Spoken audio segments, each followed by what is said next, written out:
Olá novamente. Na videoaula passada apresentamos o MergeSort tradicional a vocês. Ele começa do vetor inteiro e vai dividindo em pedaços, até chegar em pedaços de tamanho 1.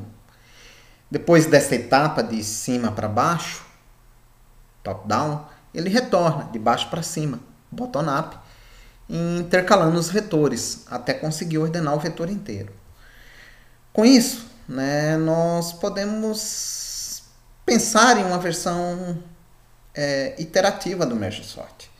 Nós vamos considerar que o vetor já está inicialmente partido em pedaços de tamanho 1 e vamos aumentando o tamanho dos pedaços. Essa versão é importante, uma vez que será a base para os métodos de ordenação externa em disco. O algoritmo é relativamente simples, e está apresentado integralmente na tela. De início, deparamos com 3 variáveis auxiliares, P, R e B. B é o tamanho do bloco, começa com tamanho 1. Esse bloco irá dobrar de tamanho a cada passo do while externo, até que esse tamanho do bloco seja maior que o vetor, e aí termina, está ordenado. A variável P, por sua vez, indica a posição inicial a ser intercalada. A cada passo, intercalamos 2 blocos. Portanto, para cada passo da repetição interna, P incrementada, a variável P incrementada com tamanho de 2 blocos. Ou seja, ele vai pulando blocos para poder pegar o próximo trecho para intercalação. Então, como um trecho de um bloco, outro trecho de um bloco, para ir para a próxima intercalação eu tenho que pular 2 blocos exatamente. E o R? O R é a posição final a ser usada nessa intercalação, e R vai ser calculado justamente 2 blocos à frente de P. Só que pode ser que o vetor tenha terminado, já não dá mais 2 blocos, então R pode ser que ele ultrapasse a posição final do vetor.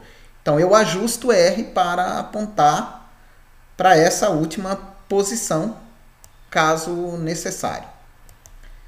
Bom, para intercalar, o meio é usado justamente um bloco a partir da posição P. Vamos ver um exemplo? Então, suponha esse vetor, formado por esses elementos. Nós temos inicialmente que o bloco B é tamanho 1, P começa na posição 0 e R vai ser na posição 1. Chamamos a intercalação dos 2 trechos aqui.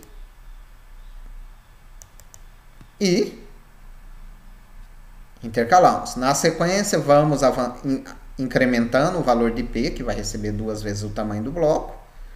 E vamos chamando a intercala. Então, percebam que eu estou intercalando blocos de tamanho 1. Então, isso vai ser feito até que eu chegue ao final do vetor. Quando eu chego ao final do vetor, o P mais B vai ser maior que o tamanho, então eu vou dobrar o tamanho de B, o bloco agora vai valer 2 e eu vou reiniciar com P na posição inicial. Então, bloco 2, P na posição inicial. Calculo o valor de R e agora eu vou intercalar esse trecho com esse trecho de tamanho 2, gerando blocos ordenados de tamanho 4. Depois nós vamos intercalar o trecho que vai da posição 4, a posição 6, com o trecho que vai daqui até aqui. E aí nós vamos ter você vai ter novamente uma situação em que P está 8 mais 2 é maior que o tamanho. E com isso, eu vou dobrar o tamanho de B novamente. E o bloco agora vai passar, né, a ter tamanho 4. Vou intercalar 4 elementos com 4 elementos. E aí, né, vou gerar um trecho ordenado da posição 0 até a posição 7. E não vou ter outro trecho aqui para pegar, para intercalar. Então, o bloco novamente vai ser, como se diz, dobrado. Mas percebam um detalhe, que o R foi ajustado aqui para o trecho final. Então eu vou fazer uma última intercalação aqui, o R para o trecho final do vetor, aquele if. Então o R foi setado aqui porque se fosse pegar o tamanho normal, o tamanho de 2 blocos iria ficar fora do vetor.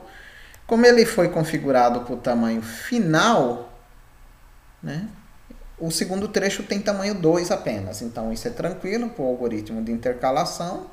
Vai ser feita essa intercalação, gerando o vetor final. Vai dobrar novamente o tamanho do bloco. E o bloco é maior que o tamanho, então encerra-se todo o algoritmo, né?